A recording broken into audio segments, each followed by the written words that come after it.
My very first sales funnel I built online was super confusing. I did not know what I was doing. I was operating blindly. I never had a capture page, a sales form, a order form, payment gateways. I never knew how to connect those things. I was not tech savvy at all. I failed horribly. I never knew how to generate leads, how that leads can convert into sales. I never had a tool that I can utilize to keep track of my analytics and performance. I was totally clueless and dumbfounded. My second system I tried building online, or I should say my sales funnel, I tried building online, failed horribly with Stan Store. I was testing and trying implementing certain practical things on how I can drive my traffic into sales,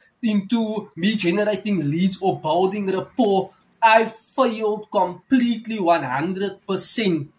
The third time I started building a sales funnel was when I discovered and found a mentor and a community that actually taught me how you can actually build these things to make your business life much more easier so that you can start earning passive income doing the work once. You can start generating leads continuously and converting those leads into sales. And for that, I actually thank my mentor and my community for actually giving me the ideas. At times, you just need one idea that can transform every single thing for you. Drop a comment, let's assist you.